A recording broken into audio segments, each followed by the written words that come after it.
Muito bem, segunda-feira, o Arena Alterosa está no ar, agora são 11 horas e a partir de agora a gente vai junto até às 11h30, levando até você que está em casa ou está trabalhando, né, levando o melhor do nosso esporte regional. Eu, Fernando Júnior, estou aqui ao lado do professor do apito, Álvaro Coelho, que está aqui com a gente para falar tudo, para a gente começar a falar, né, sobre o Clássico Carioca, a decisão do Campeonato Carioca, Botafogo e Vasco, e no primeiro jogo deu Vasco. Professor, bom dia, bem-vindo mais uma vez. Bom dia, Fernando. Bom dia aí, os espectadores da Alterosa.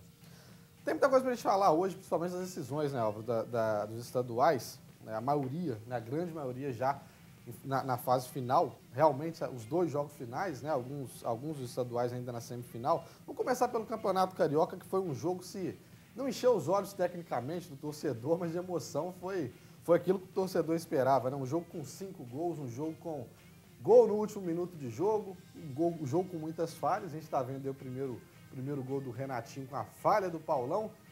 Mas estou certo se eu falar se não encheu os olhos tecnicamente, pelo menos na emoção levou o torcedor? Ah, sim, sem dúvida, né? Ainda muitas falhas, né? Ou algumas falhas importantes, né? De parte a parte, mas é muita emoção, né? Muita emoção e o placar, né? A variação no placar e o gol no último lance, né? Já nos acréscimos também, né? Isso trouxe ao clássico aí, pelo menos essa coisa da emoção, né? E que de alguma forma tenta restituir aí o crédito, né, do campeonato carioca tão abalado aí por esse campeonato confuso, né, Fernando? A gente viu o gol do Renatinho, agora a gente está vendo os dois gols a virada, né, do Pikachu. O Pikachu tem jogo que ele não aparece, agora tem jogo que ele resolve e faz gol, decide, hein, Álvaro?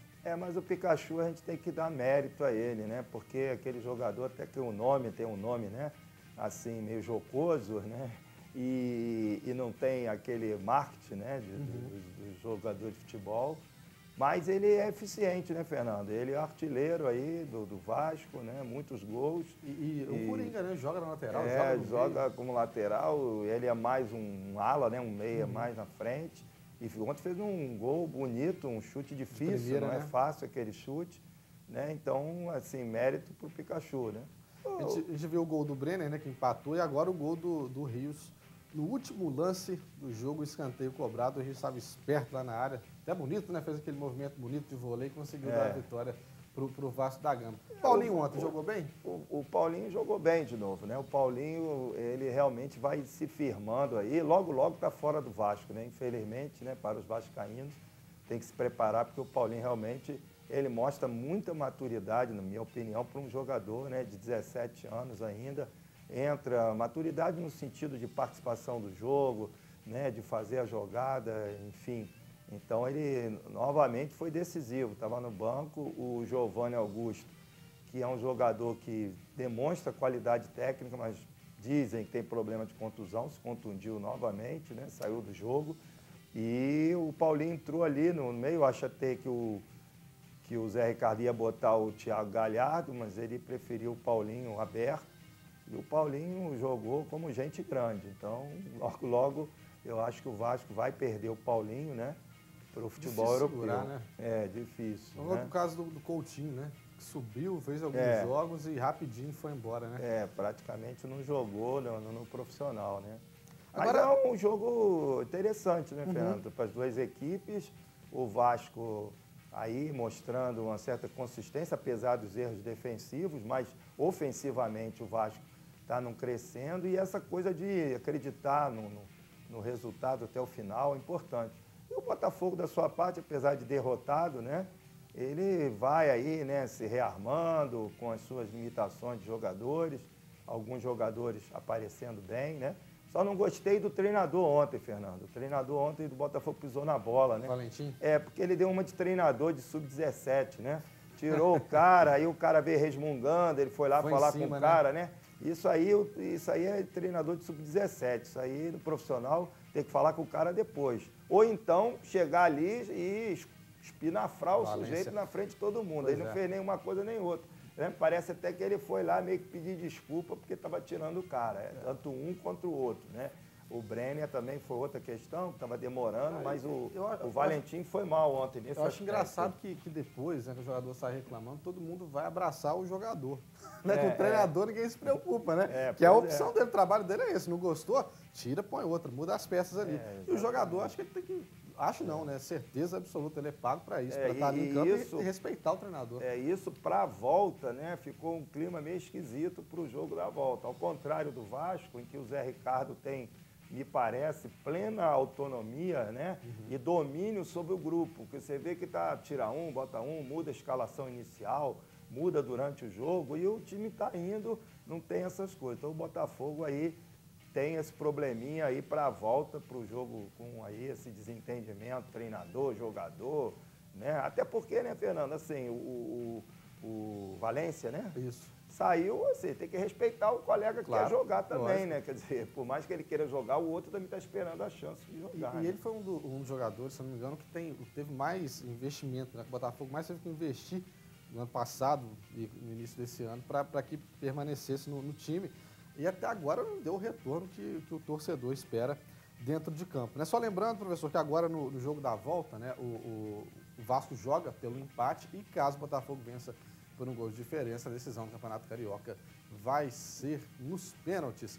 Vamos falar de Campeonato Mineiro rapidinho, depois a gente volta a falar mais de Botafogo e Vasco, Vasco e Botafogo. Vasco já no meio da semana, na quarta-feira, né? Tem desafio com o Cruzeiro. Tem uma pedreira. Vai pegar o Cruzeiro na Libertadores, só que aí a gente tem os gols de Atlético e Cruzeiro. O Atlético passou por cima do Cruzeiro, não quis nem saber e venceu pelo placar de 3-1, com 2 gols do Ricardo Oliveira e 3 assistências do Otero. A gente está vendo os melhores momentos, daqui a pouquinho a gente vai ver a sequência de gols do Atlético, 3 gols em 9 minutos e o Ricardo Oliveira brilhando mais uma vez. É um grande centroavante, né, professor? Ah, sim, no Brasil, né? Aí ele é um jogador que realmente tem um destaque em relação aos demais. Resultado bem ruim, Fernando, para o Cruzeiro, inclusive para o jogo de quarta-feira. Muita pressão em cima do Cruzeiro, né? Lembrando que o Atlético pode ser tricampeão, né? E isso também incendeia lá, né? Os lados lá da Toca da Raposa e as coisas ficam, assim, tensas para o lado do Mano Menezes, né? Porque quarta-feira o Mano tem que ganhar, né? Porque, inclusive, perdeu na Libertadores. Tem que ganhar em casa e se não ganhar, fica a pressão de Libertadores e acumula com essa aí do estadual, né? Porque o Cruzeiro fez, lembrando aí, né, Fernando, o Cruzeiro foi líder absoluto, né, do Mineiro, todo, né? Muitos pontos na frente, o Atlético veio capengando e agora levar essa aí de 3, né? Complicou a vida lá da Toca da Raposa. Esse aí tá o gol do Adilson, né, o segundo gol do jogo, e a gente vai ver depois o terceiro gol do Ricardo Oliveira, tá aí agora, com a terceira assistência do Otero, né? 2 gols do Ricardo Oliveira, 1 gol do Adilson, vitória pelo placar de 3-1, resultado que de certa forma surpreende, né, os torcedores até das duas equipes, né, por se tratar de uma decisão e ter essa grande vantagem agora do Atlético Mineiro. A gente vai ouvir a análise agora dos treinadores, né, do Thiago Largue, do Atlético Mineiro, e também o Mano Menezes do Cruzeiro, começando pelo Mano. Primeiro que eu acho que o Atlético nos venceu com mérito, né? E quando a gente perde da maneira como nós perdemos, a primeira coisa que tem é saber reconhecer que o adversário jogou melhor. Acho que o jogo vinha mais ou menos parelho até 30, até a parada técnica. O Atlético voltou da parada técnica e nós ficamos. Tomamos 3 gols em 12 minutos, se não me engano. Realmente foi um jogo em que a gente conseguiu impor bem, um jogo que a gente queria. Mas aí sofremos um gol. De qualquer maneira, pensando no jogo próximo, a gente vai tratar com a mesma seriedade, com a mesma disciplina, sabendo que tem um adversário qualificado do outro lado.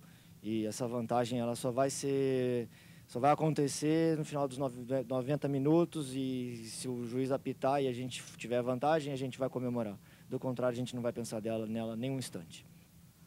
Tá aí os treinadores e só lembrando que na quarta-feira, né, assim como o Vasco tem esse desafio no Libertadores, da mesma forma acontece com o Cruzeiro, que enfrenta o Vasco no Mineirão, ou seja, tem nem tempo de assimilar a derrota, né? Já o Atlético joga pela 4ª fase da Copa do Brasil, vai enfrentar o Ferroviário, né? Ou seja, também mais uma decisão aí mais uma competição rolando no nosso Brasil. A gente tem agora a sonora do Ricardo Oliveira, daqui a pouco a gente vai mostrar um mosaico legal da torcida do Atlético lá no Independência. E o Ricardo Oliveira, claro que foi o cara do jogo e também falou depois da partida.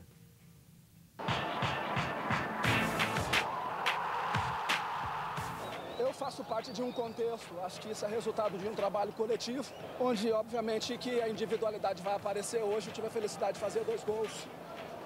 O Otero deu 3 assistências. O Casares jogou muito. Acho que o time hoje fez uma excelente partida. Encurtamos o espaço para o Cruzeiro, não deixamos eles cômodos com a bola. E agora revertemos a vantagem a nosso favor.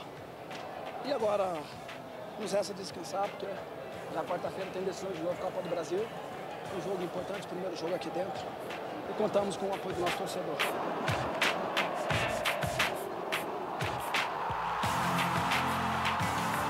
A disputa está abertíssima.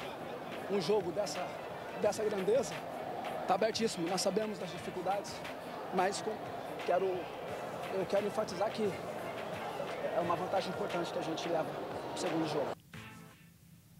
Acho que se o Atlético vencer, professor, o Campeonato Mineiro vai servir como um alento para o torcedor, né? Que começou meio desconfiado, o time não encaixando, não dando certo, perdendo alguns jogos e chega até a fase de decisão do Mineiro e pelo menos a primeira metade da decisão venceu bem, né? Sim, venceu muito bem, né? Tem bons jogadores, e aí o Ricardo é um deles, o Otero também, né? Então tem condições, né? Aqui mesmo, Juiz de Fora, né? Conseguiu ganhar o Tupi com o banco, né, nas substituições, com o Luan, o Otero, o outro lá, aquele também... Casares, né? Então, tem bons jogadores e o destaque também o treinador novo, assim como Zé Ricardo, né? E Paulo Valentim, lá no Rio, né? Acho legal dando esse tempo para o Thiago, né? Um treinador novo e mostrando aí, ao contrário do Mano, né? Que é um treinador antigo, né? Eu não gosto muito do time do Mano, joga muito quadrado, na minha opinião, né? E o Thiago aí, né, ganhou do Mano, né? Esse é o resumo da ópera aí também. O Mano tava com aquela cara triste, né? E eu acho que ele não esperava que o Thiago conseguisse amarrar o time dele da forma como amarrou. Então, claro, é um clássico, um jogo aberto, mas assim, apesar da má campanha no início do ano, né, Fernando? O Atlético não tem um time ruim, tá longe disso, e tem jogadores que são capazes de definir, né? Assim, tanto quanto ou mais do que o Cruzeiro, que se fala muito do elenco do Cruzeiro, mas eu sinceramente assim, não vejo no elenco do Cruzeiro, né? Aquele cara, né? Aquele assim, o cara que vai com uma jogada e tal, é capaz de definir, né? Uma então, referência, né? Uma referência próprio no ataque aí, o Ricardo Oliveira, o Cruzeiro perdeu o Fred, tem aquele menino novo, né? O Aniel, que é muito bom, mas é muito novo. Então, é um jogo aberto ainda, mas o Atlético ganhou muita força aí para esse segundo jogo da final. Daqui a pouquinho a gente está vendo as imagens do jogo novamente. A gente vai fazer um intervalo, professor. A gente volta com uma reportagem bem legal. Está chegando a Copa do Mundo da Rússia, né? Já no mês de junho dá início aí a Copa do Mundo. E para você que coleciona nas figurinhas o álbum de Copa, tenho certeza que sempre tem aquela figurinha de um jogador que está no álbum, mas não vai ser convocado para a Copa do Mundo, né? O Lucas Girardi fez uma reportagem bem legal para a gente no final de semana. E a gente volta mostrando isso para você. O intervalo é rapidinho. O que é conhecimento para você? É o que faz o mundo girar e indica uma direção segura. É o que faz da roda viva. Tudo muda o tempo todo e precisamos acompanhar as transformações. São décadas noticiando o que acontece em Minas e no mundo. Informação é coisa séria. Não dá para acreditar em tudo que se lê por aí. Respeite o seu conhecimento. Jornal Estado de Minas. O grande jornal dos mineiros. Um dos lugares mais belos do Brasil vai receber a Maratona Internacional Shaoyang Estrada Real de Mountain Bike. 22 de abril em Ouro Branco. Mega estrutura com padrão internacional. A primeira prova de maratona do Brasil com transmissão ao vivo no local. Traga sua família para curtir a Maratona Internacional Shaoyang Estrada Real de Mountain Bike. Você não pode perder. Realização Avelar Esportes. Apoio TV Alterosa. Viva o conforto, o lazer e a modernidade em um lugar que vai te encantar em tudo. Parque Jardim Liberdade, o novo MRV da região do São Pedro. Um condomínio fechado incomparável pelo lazer completo, vagas de garagem, energia solar e várias outras inovações que a MRV está trazendo para deixar sua vida mais leve, prática e econômica. Aproveite as condições especiais de lançamento com subsídios de até 36 mil. Ligue já, MRV 4004-9000. Muito bem, já de volta com a Arena Alterosa. Antes da gente mostrar a reportagem das figurinhas da Copa do Mundo, quem estreou no futebol americano foi o Ibrahimovic, ele mesmo, o Ibracadabra, a fera, estreou com um golaço. Vamos ver. Americana de futebol, o sueco Ibrahimovic estreou com estilo no Los Angeles Galaxy. Dá uma olhada no gol que ele marcou contra o rival Los Angeles FC. O gol deu a vitória para o Galaxy de virada por 4-3. Ele que estava no banco, estreou, fez o gol da vitória no clássico, né, lá do futebol dos Estados Unidos. Então o Ibracadabra mostrando mais uma vez que é um grande jogador. Agora sim, vamos ver aquela reportagem, Copa do Mundo chegando. Você que já comprou o álbum, está colecionando as figurinhas, tenho certeza que você vai ter uma surpresinha. Vai ter a figurinha colada, carimbada, só que o camarada não vai ser convocado na última lista para a Copa do Mundo. E o Lucas Girardi vai contar a história daqueles que já passaram. Vamos ver. José Luiz tem dezenas de álbuns de figurinhas. Ele tem pelo menos um exemplar de cada uma das 20 Copas do Mundo realizadas até hoje. A 21ª é a da Rússia e a coleção dele já está completa. É uma grande paixão, ainda mais que é relacionado ao futebol, né? Tudo que é relacionado ao futebol é uma paixão minha. E o álbum é uma coisa que ele não se refere só ao futebol. Ele conta a história. Você pega álbum, por exemplo, de 34, 38, 1930, ele conta a história do fascismo, do nazismo, é um álbum pré-guerra. Então, ele tem muita coisa dentro do álbum que ele te ajuda a entender até a evolução do mundo através do próprio futebol. O álbum de figurinhas é uma forma de eternizar nomes que fazem parte da história do futebol mundial. Só que, em alguns casos, são memórias que nunca aconteceram. Quem não lembra do caso de Robinho em 2014? O atacante apareceu no álbum, mas ficou de fora da lista final de Felipão. José Luiz não acredita que o atacante pudesse ter feito diferença naquele 7-1. Eu acho que não, aquilo foi um momento atípico, aquilo foi um momento, como eles usaram o termo, um momento de apagão. Eu acho que um jogador ali em campo não faria diferença. Foi um momento psicológico ruim para o Brasil e quem tivesse ali só iria sofrer junto com os demais companheiros. Situações como essa não são raras. Fizemos um levantamento de 94 a 2014. Em 6 edições da Copa do Mundo no intervalo, 16 atletas foram convocados só pela fabricante dos álbuns. O caso mais marcante aconteceu também no ano em que houve mais erros. Em 1998, na França, Romário foi cortado por lesão e não disputou o Mundial. Além dele, Flávio Conceição, Mauro Silva e Zé Maria viraram figurinhas. Você analisar o futebol subjetivamente é uma coisa muito difícil. Talvez se o Romário estivesse na Copa, o Ronaldo poderia não ser o titular.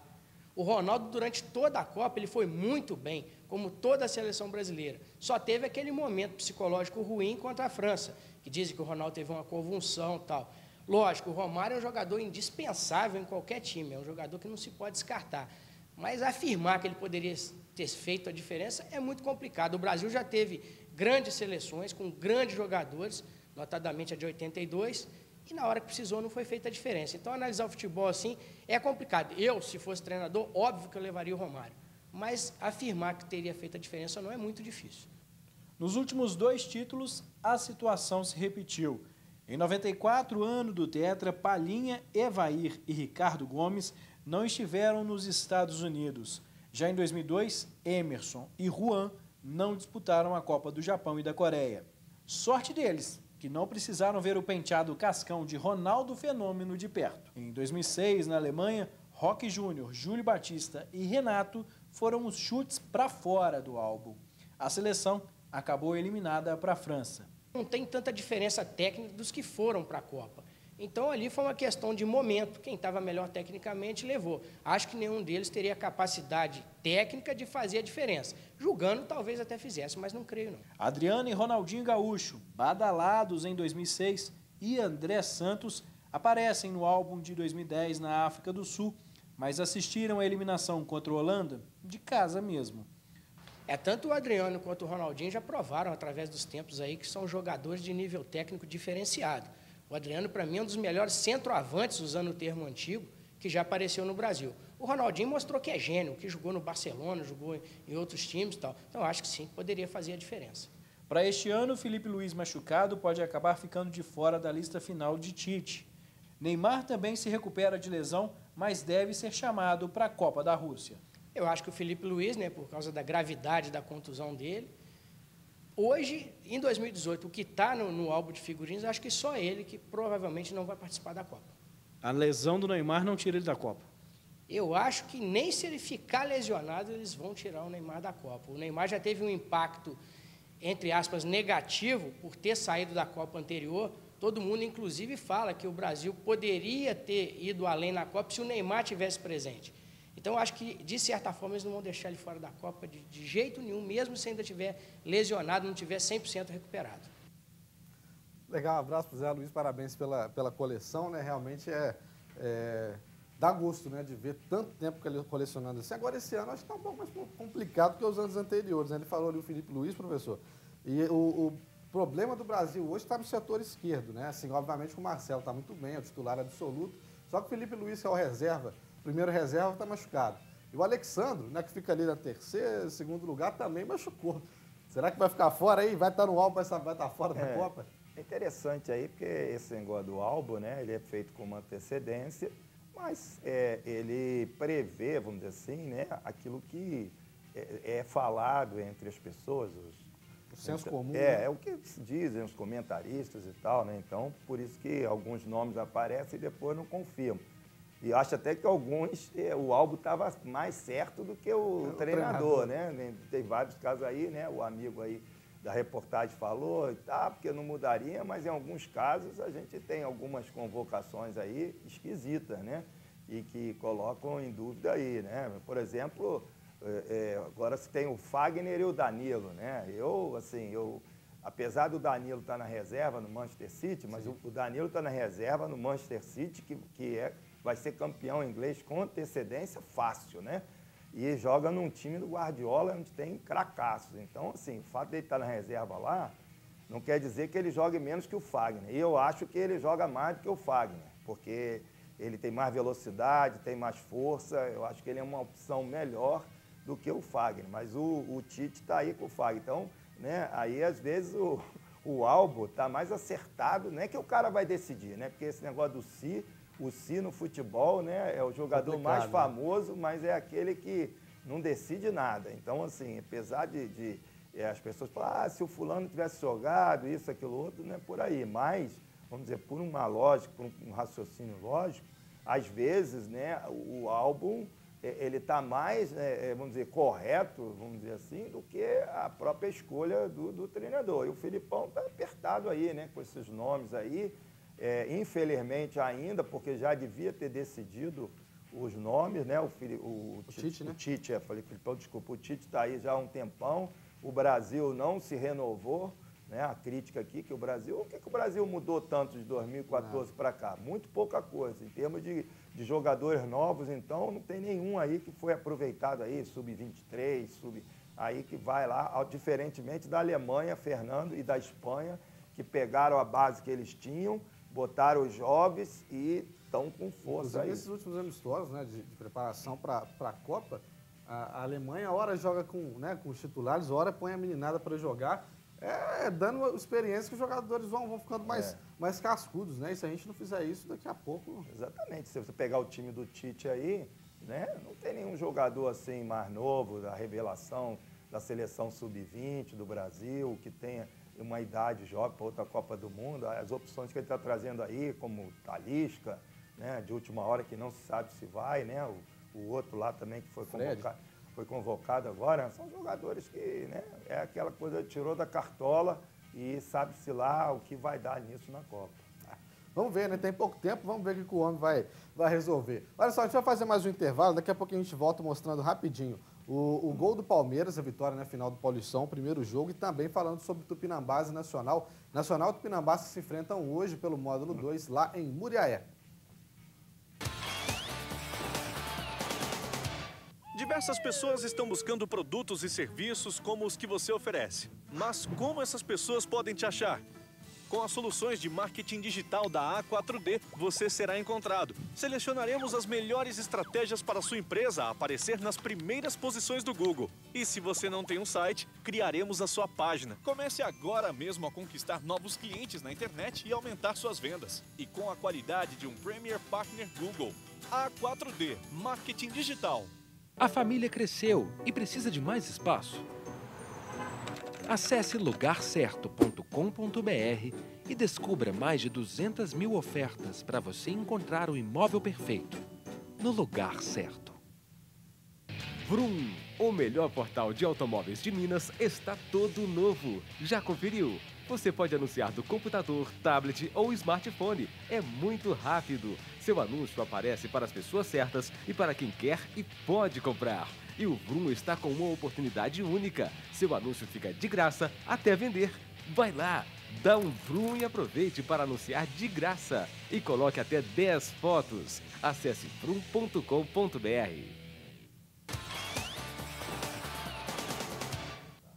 Muito bem, estamos de volta. Eu falei do Tupinambás que joga hoje, né, contra o Nacional, o jogo que acontece lá no Muriaé, em Muriaé, no Soares de Azevedo. Só para a gente ter uma ideia, né, de como está a classificação, o Tupinambás hoje é o quarto, né, na classificação, tem 16 pontos, e o Nacional está em nono, né, ou seja, está capengando, né, está mal das pernas e vai tentar dar a volta por cima hoje contra o Tupinambás. Então, os indícios são de que a gente tem um bom jogo lá em Muriaé. Quem já caiu foi o Social de Coronel Fabriciano, foi o time que o Tupinambás estreou no módulo 2, já caiu, não faz mais parte do módulo 2 do Campeonato Mineiro. Vamos ver o gol rapidinho aí da decisão do Paulistão? Palmeiras 1, ou melhor, Corinthians 0, Palmeiras 1. O jogo foi na Arena do Corinthians e o Palmeiras foi lá e conseguiu cravar 1-0 num jogo de muita confusão, expulsão, mas o que vale é dentro de campo e o Palmeiras tem a vantagem no segundo jogo, professor.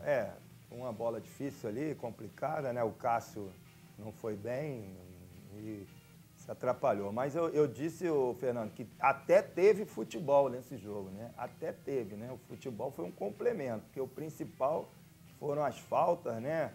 As condutas antiesportivas, 50 faltas, né? Jogadores, provocação. Só reclamou muito porque o jogo foi muito parado, né? O segundo tempo foi horroroso, não teve jogo, teve só falta. Então, teve um pouco de futebol e o resto foi alguma coisa, assim, parecida com o futebol, mas não foi bem futebol, né? Vamos ver o jogo da volta. Tá certo. Professor, nosso tempo acabou. Muito obrigado mais uma vez pela participação. Um abraço, Fernando. Quem quiser seguir o Álvaro Coelhas na internet, como que faz? O Facebook, professor do apito, Álvaro Keller. Tá certo. Obrigado mais uma vez pela parceria de sempre. A gente vai ficando por aqui e a gente se encontra agora na quinta-feira, a partir das 11 horas. Só lembrando que na sequência tem o Alterosa Alerta da primeira edição, tá bom? Boa semana para você. Tchau, tchau.